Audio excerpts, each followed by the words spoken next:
ఇందులో మనము 6వ అధ్యాయము సామెతల గ్రంథము 6-7 వచనాలు గతసారి మనం చదివాము. అందులో సోమరి సీమల యొద్దకు వెళ్ళుము, వాటి నడతలను కనిపెట్టి జ్ఞానము తెచ్చుకొనుము. వాటికి న్యాయాధిపతి లేకున్నను, పై విచారణకర్త లేకున్నను, అధిపతి లేకున్నను, అవి వేసవి కాలమందు ఆహారము సిద్ధపరచుకును, కోతకాలమందు ధాన్యము కూర్చుకొనును అని. సో ఇది మనము గతసారి మనం చదువుకున్నాం ఈ వాక్యాన్ని. సో చీమలకు న్యాయాధిపతి లేడు అన్నటువంటి మాటను మనం గతసారి కొన్ని మాటలు వింటూ వచ్చాం. వాటికి న్యాయాధిపతి లేడు, విచారణకర్త లేడు, అధిపతి లేడు.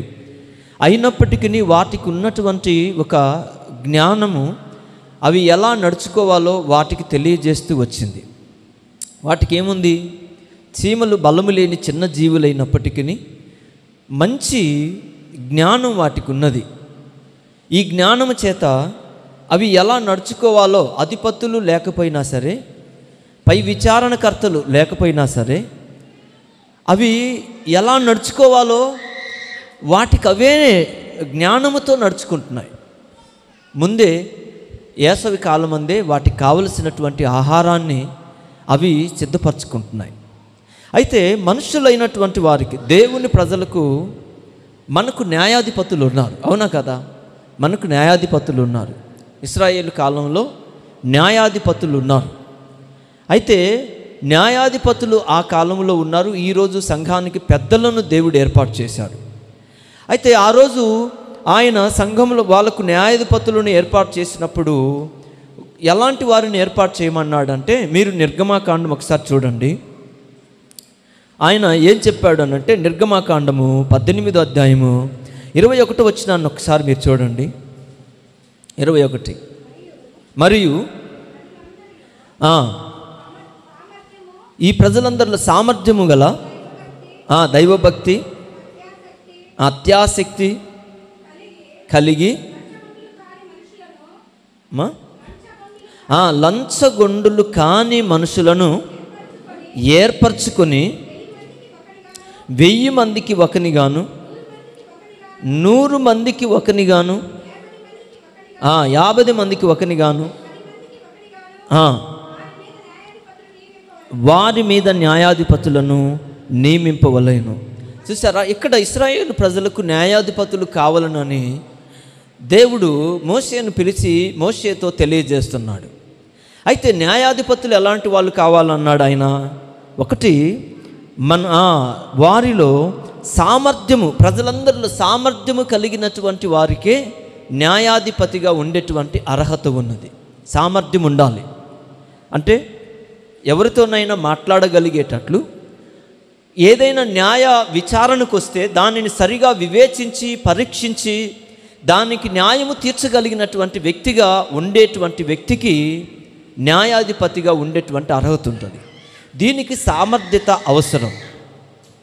అందుకే సంఘానికి కూడా సామర్థ్యత కలిగినటువంటి వారిని సంఘ పెద్దలుగా నియమించడానికి కూడా బైబిల్ గ్రంథము సామర్థ్యము కలిగినటువంటి మనుషులకి అప్పగించమని పౌలు తిమోతికి చెప్పాడు, అవునా కదా?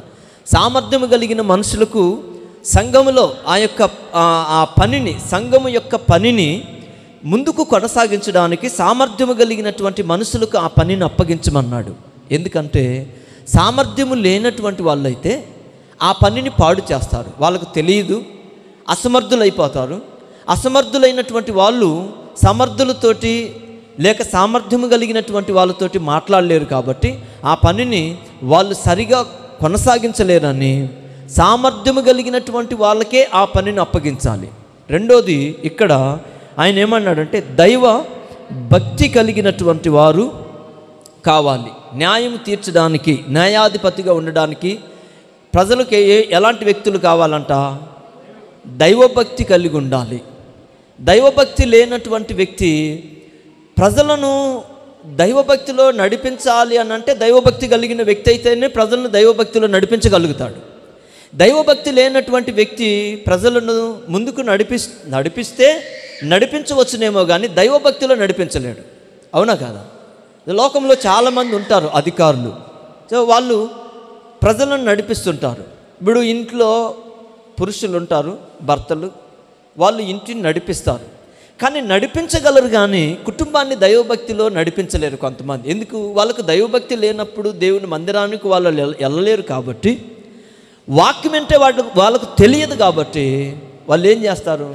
ఒకవేళ కుటుంబాన్ని పోషించుకోవడానికి కష్టపడవచ్చు, పని చేయొచ్చు, సంపాదించి పిల్లల చదువుల కొరకు డబ్బు ఖర్చు పెట్టగలుగుతారేమో, కానీ దైవభక్తి లేనప్పుడు వాళ్ళను దైవభక్తిలో నడిపించలేరు. సో కాబట్టి దైవభక్తి అనేది ఖచ్చితంగా అవసరమని దేవుడు మోషేతో తెలియచేశాడు. అలాగనే దైవభక్తి తర్వాత వారికి సత్యాసక్తి కలిగి ఉండాలన్నాడు. అంటే సత్యమును గూర్చినటువంటి ఆసక్తి ఉండాలి. కొంతమంది ఏదైనా వింటారు, ఏదైనా వాళ్ళకు పర్వాలే, ఏదైనా ప్రార్థనే, ఏదైనా పాటే, ఏదైనా వాళ్ళు అలా అనుకుంటారు. అలా కాదు, సత్యమును గూర్చినటువంటి అనుభవం కావాలి ఎవరికైనా, అవునా కదా? ఎందుకనంటే సత్యమును గూర్చినటువంటి అనుభవం నీకుంటే నువ్వు తొందరపడి త్రొట్టిల్లటువంటి పరిస్థితి నీకు రాదు. నీకు సత్యం అంటే ఏంటో తెలిసిందనుకోండి, అప్పుడు దేవుని గూర్చి కానీ దేవుని కుమారుని గూర్చినటువంటి అనుభవం నీకు ఉంటుంది. యేసు ప్రభు ఏం చెప్పాడంటే, ఆయన నా తండ్రి సత్యవంతుడు అని చెప్పాడు. ఏం చెప్పాడు ఆయన? నా తండ్రి సత్యవంతుడు అని. అంటే ఇప్పుడు సత్యవంతుడు అని యేసు ప్రభు చెప్పడానికి గల కారణం ఏంటంటే, దేవునిలో అబద్ధం అనేది ఏమీ లేదు అసలు. దేవుడు అబద్ధమాడుటకు దేవుడు నరుడు కాదు. సో మనలాంటి మనుషుడైతే అబద్ధమాడతాడు, అసత్యమును ప్రకటిస్తాడు, అసత్యమును నమ్ముతాడు. కానీ దేవుడు సత్యవంతుడు. అందుకని యేసు ప్రభు అన్నాడు, నా తండ్రి సత్యవంతుడు అన్నాడు. ఆ ప్రకారమే ప్రభువు కూడా సత్యవంతుడై ఉన్నాడు. గుర్తుపెట్టుకోండి. ఆమేన్. ప్రభు ఏమై ఉన్నాడు? ప్రభువు కూడా సత్యవంతుడై ఉన్నాడు. ఎందుకనంటే ఈయన సత్యమునకు ముద్ర వేశాడు. చెప్పండి, ఎవరు? దేవుడు ఎలాగైతే సత్యానికి ముద్ర వేశాడో, అంటే యేసు ప్రభు నేనే మార్గమును సత్యమును జీవమును అని యేసు ప్రభు చెప్పి, ఎలాగైతే యేసు ప్రభు సత్యవంతుడై ఉన్నాడో, ఈ సత్యమునకు యేసు ప్రభుకు ముద్ర వేసింది ఎవరు? పరలోకమందున్నటువంటి దేవుడే ఆయనను ముద్ర వేశాడు. ముద్ర వేసి ఈయన సత్యవంతుడని, దేవుని కుమారుడని దేవుడు సాక్ష్యం ఇచ్చాడు. పరిశుద్ధాత్మ ఆయన బాప్తీసం పొందుకున్నప్పుడు ఏం చెప్పింది? ఇదిగో ఈయన నా ప్రియ కుమారుడు, ఈయన యందు నేను ఆనందించుచున్నాను. యేసు ప్రభు రూపాంతరం పొందినప్పుడు కూడా అక్కడ కూడా ఒక స్వరం వాళ్ళకు వినబడుతుంది. ఏమని? ఇదిగో ఈయన నా ప్రియ కుమారుడు, ఈయన మాట వినండి అని చెప్పి. సో కనుక సత్యము అయిన దాన్ని ఎవరైతే గుర్తించి దాని యందు నిలిచుంటాడో అతడు సత్యమునకు ముద్ర వేసేటువంటి వ్యక్తి. అందుకనే ఇక్కడ సత్యాసక్తి ఉండాలి. అంటే ఏదైతే నిజమో దానిని నెరవేర్చే వ్యక్తిగా ఉండాలి. దాన్ని నెరవేర్చడానికి ఆతృత పడే వ్యక్తి కావాలి.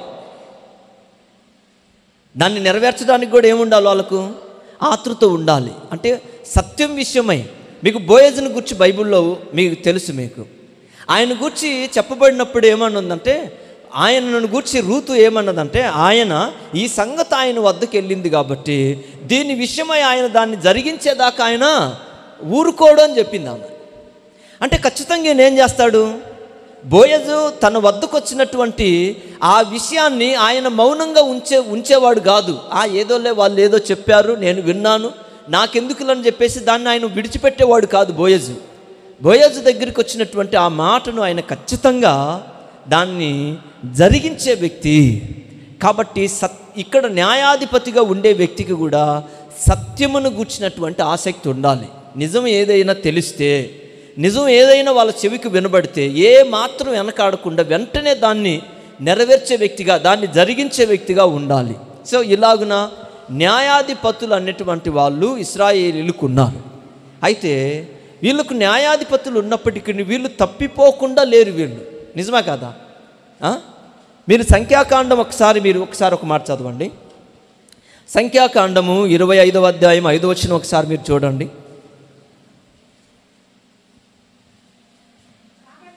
కాబట్టి మోషే ఇశ్రాయేలీయుల న్యాయాధిపతులను పిలిపించి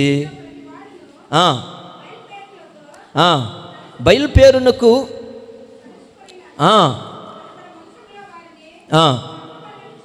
చెప్పాను. చూసారు, ఇక్కడ న్యాయాధిపతులు ఉన్నప్పటికీ వీళ్ళు ఏం చేశారు? న్యాయాధిపతులు ఉండి వాళ్ళకు విచారణ జరిగిస్తున్నప్పటికీ వీళ్ళు బయలుపేరు విషయంలో ఏం చేశారంట, వెళ్ళి దానికి సాగిలపడి బయలుపేరుతో వాళ్ళు ఏం చేశారంట, సహవాసం చేశారు. దానిని పూజించే జనులతో సహవాసం చేశారు. వాళ్ళతో కలిసి వాళ్ళు పాపం చేశారు. అసలు బైబిల్ ఎందుకు విగ్రహారాధనను ఎందుకు వద్దంటుంది అని అంటే, విగ్రహారాధన జరిగించేటువంటి వ్యక్తులలో నుండి పాపం అనేటువంటిది పూర్వము అప్పుడు రోజుల్లో విగ్రహాలను పూజించుచున్నటువంటి ఈ ప్రజల దగ్గర ఉన్నటువంటి పాపాన్ని ఇశ్రాయేలీయులు వెళ్ళి దానిని వాళ్ళతో కలిసి ఆ పాపం వాళ్ళు చేశారు. దానికి సాగిలపడి దానిని అనుసరించేటువంటి ప్రజలతో కలిసి పాపం చేశారు వాళ్ళు. అందుకని ఇక్కడ విగ్రహారాధన ఎందుకు వద్దంటున్నాడంటే, ప్రజలు విగ్రహాల దగ్గర చూపించిన భక్తి అక్కడే వదిలేస్తారు. విగ్రహారాధన దగ్గర చూపించిన భక్తి ఆ సమయంలోనే అక్కడికి వెళ్ళినప్పుడే దాన్ని చూసినప్పుడే ఆ భక్తిని కనబరుస్తారు. బయటికి రాగానే వాళ్ళు పాపంలో పడిపోతారు. అందుకని అక్కడ ఆయన ఏం చెప్పాడంటే, విగ్రహారాధన అనేటువంటిది మీకు ఉండకూడదు. మీరు ఏ విగ్రహాన్ని చేయకూడదు, దానికి సాగిల పడకూడదు. మీరు మీ దేవుడైన యెహోవా మీకు ఇచ్చిన ఆజ్ఞలను, ఆయన వాక్యమును గైకొనుచు మీరు ఆయన వాక్యం ప్రకారమే మీరు ధర్మశాస్త్రం ప్రకారం నడవాల్సిందే తప్ప మీరు విగ్రహాలను పూజించి వాటికి సాగిలు పడకూడదని ఎందుకు చెప్పాడు అని అంటే, వాటికి వాళ్ళు ఎప్పుడైతే లోబడటం, వాటికి ఎప్పుడైతే వాళ్ళు సాగిలు పడటం చేశారో దాని మూలంగా మనిషి దైవత్వాన్ని కోల్పోతున్నాడు.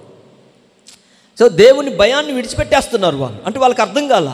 వాళ్ళు ఆ విగ్రహము దగ్గర మాత్రమే భక్తిని చూపించారు, కానీ వాళ్ళ హృదయమును దేవుణ్ణి ఆరాధించడానికి కావలసినటువంటి ఆత్మతో సత్యముతో ఆరాధించేటువంటి విశ్వాసము, వాక్యానుసారమైనటువంటి జీవితం అక్కడ లేదు. కాబట్టి పాపము జరిగే అవకాశాలు ఎక్కువగా ఉన్నాయి. ఇశ్రాయేలీయులకు న్యాయాధిపతులు ఉన్నా మీరు చూడండి ఎందుకని చెప్తున్నాడు, సోమరి ఎవరి దగ్గరికి వెళ్ళాలంట, చీమల దగ్గరికి వెళ్ళు. వాటికి ఎవరు లేరు, న్యాయాధిపతులు లేరు. కానీ ఇశ్రాయేలీయులకు న్యాయాధిపతులు ఉన్నారా లేరా, ఉన్నారు. ఇప్పుడు వీళ్ళు ఎవరి దగ్గరికి వెళ్ళాలి చెప్పండి, ఇలాంటి వాళ్ళు చీమల దగ్గరికి వెళ్ళి తెలివి తెచ్చుకోవాలి. ఎందుకంటే వాటికి న్యాయాధిపతి లేకపోయినా అవి వాటి క్రమాన్ని అవి పాటిస్తున్నాయి.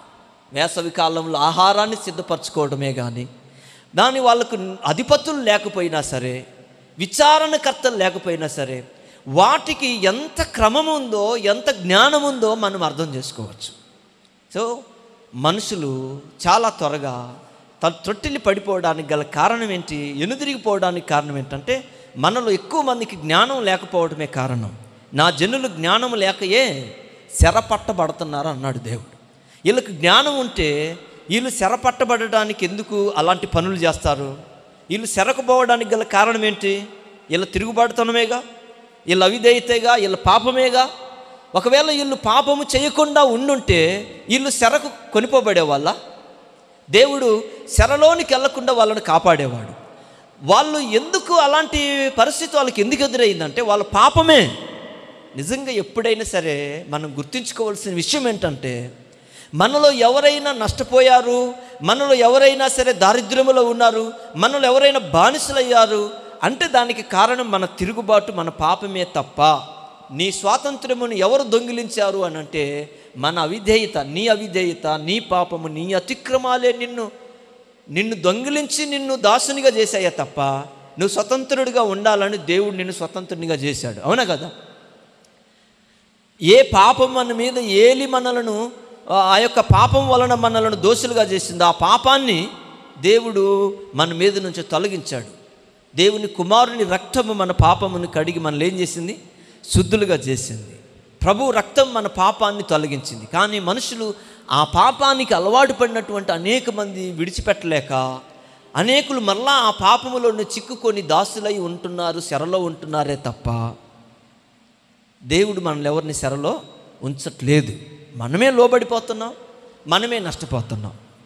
అందుకని ఇక్కడ దేవుని వాక్యంలో నేను మీకు ఏం చెప్పాలనుకుంటున్నానంటే, ఇందులో మీకు ముగించడానికి నేను కొద్ది ముందుగా మీకు చెప్పాలనుకుంటుంది ఏంటంటే, రాబోయే కాలానికి మనము మంచి పునాదిని కలిగి ఉండాలి. చెప్పండి, ఏం చేయాలి? ఇప్పుడు ఇవి వేసవి కాలంలో ఆహారాన్ని ఎందుకు సిద్ధపరచుకున్నాయని చెప్పాను గత వారము.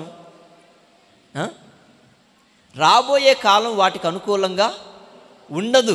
అవునా కదా? వర్షాకాలం వచ్చినప్పుడు అవి ఎక్కడ ఆహారాన్ని సిద్ధపరచుకోవడానికి వెళ్ళినా వర్షానికి ఏమైపోతాయి, కొట్టుకొని పోతాయి, ఊరికనే చనిపోతాయి అవి. అందుకని ముందే ఏం చేస్తున్నాయి అవి?